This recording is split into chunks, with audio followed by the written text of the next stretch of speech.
Things you learn to live with. Oh, goodness. Developer time is not 9 to 5, Brian.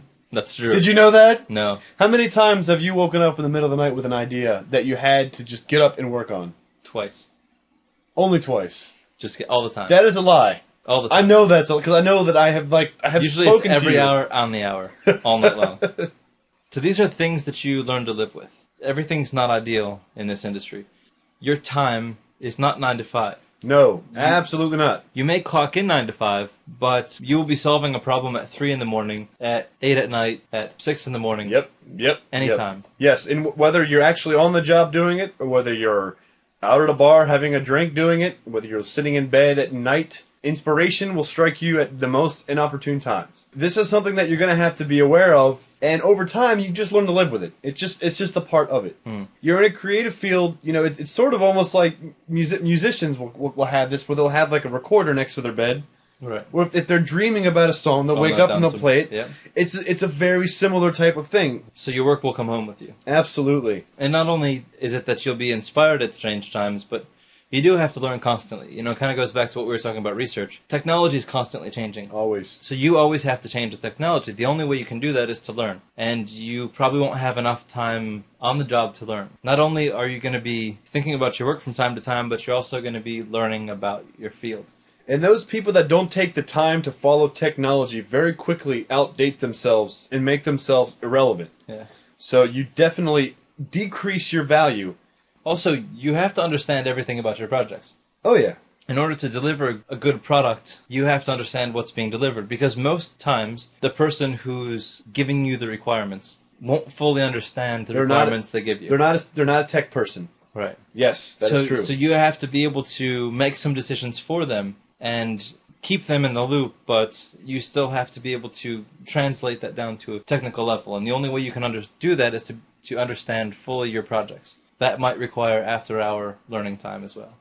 Yeah, and a lot of times in requirement collecting exercises, I know you and I have fallen victim to those miscommunications where information is just not given correctly, and you're forced to make assumptions that in some cases are just flat wrong. Mm-hmm. You know, and it's not your fault.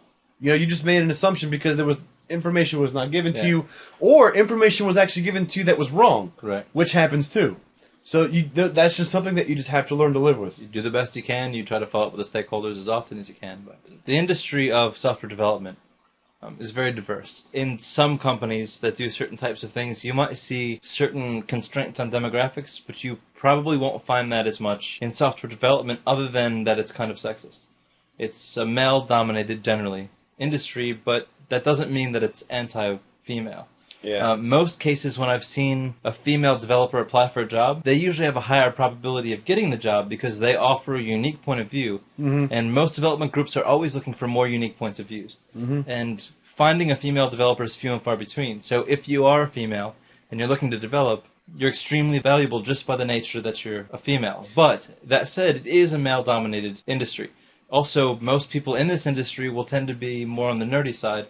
So they won't be quite so good old boys club jockish, right? Yeah, right. Cutting down the girl. So you probably won't deal with a lot of sexual harassment. You probably won't deal with a lot of sexism, but it is a male-dominated industry. If anything, they don't know how to deal with females. Right. So you'll probably have more powerful over the groups because they'll just cower in fear that you're a female. Well, you know, this funny phenomenon you just mentioned, because I can recall, you know, you and I talked about this back in college, that you remember, like, the computer science, like the introduction to computer science course? You know, maybe it was like, I don't know, like mostly guys, but a good portion of females. But as you went further along the curriculum, less girls, and to the point where we graduated, 0 girls. Right, and it's definitely not a matter of female competency. I think it may be more of what the expectations girls have. I think part of it also is that all technology tends to be geared towards guys. I mean, go to a game store. How many games that have cutting-edge graphics and cutting-edge technology are cutting-edge in ways to shoot somebody or to race a car? So they're definitely geared towards the male soldier, the male race car driver. Right. So the video game industry, but that's one thing to keep in mind. At one point, nursing was female-dominated, and now it's not. Right. And you know what? Over time, this trend will also be the same as software development. Brian and I welcome this. I mean, this is a good thing. Yeah. You know, but you don't only deal with gender issues. You deal with ages.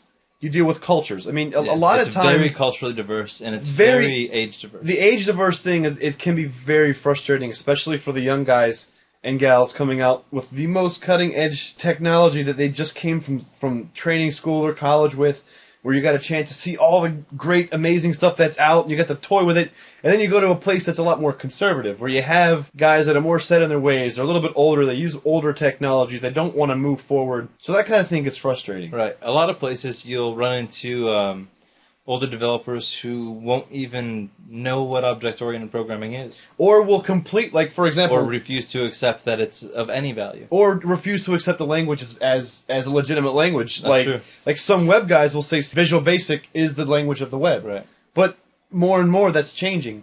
But maybe in 1994 or 93, when that was right. For 2 years. But that was right. But you know what? I'm sorry, dude. It's just not moving. The trend is not moving in that direction. So don't fight this because you will kill yourself. You will have scars in your face from banging your head up against the wall. So just embrace it. Try not to be confrontational and cause dividing lines within a department, but just try to embrace it. But also in companies where they have gone through some outsourcing, you are going to be probably working with people that are literally located in different countries. Mm-hmm. So not only are you going to be dealing with cultural differences within your organization, but you may be having to interact with people that the language that you speak is their second language. So, that's true. So there are going to be some language differences that you have to work through, and that requires patience and understanding. Right. Some other things you'll have to learn to live with is how to propose on new ideas without forcing them. This can kind of turn around and bite you if you don't accept this. I know Brian and I in our professional lives have seen this a lot, where managers tend to be very risk averse, and they don't want you and your hotshot ways to change what currently exists. Mm-hmm. They have their idea of what things are supposed to be like, and if you come in with a new idea, sometimes they just shoot you down. Yeah. And you need to be able to be emotionally strong enough to sit down with a manager or a senior engineer and have spent hours putting a proposal together and have them look you dead in the eye and say, no. The fact of the matter is, your idea went across, and maybe later on they will see that, oh, maybe this idea has value, and later on we'll come to it. And senior managers do not want to be undermined, but they should be.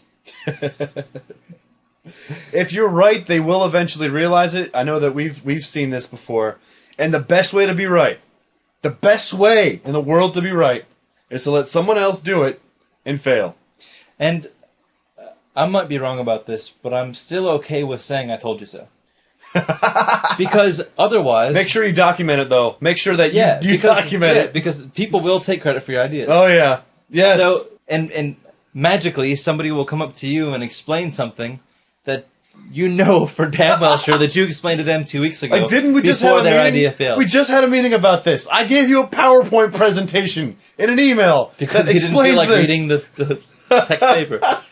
So people will try to take credit for your ideas. There's nothing wrong with saying, sticking to the fact that it was your idea, but it'll happen. It's bound to happen. People will take credit for your ideas. Learn to deal with it as best you can. I think this last point is one of the most important points that we came up with during this entire presentation. I agree. Not every day is a victory.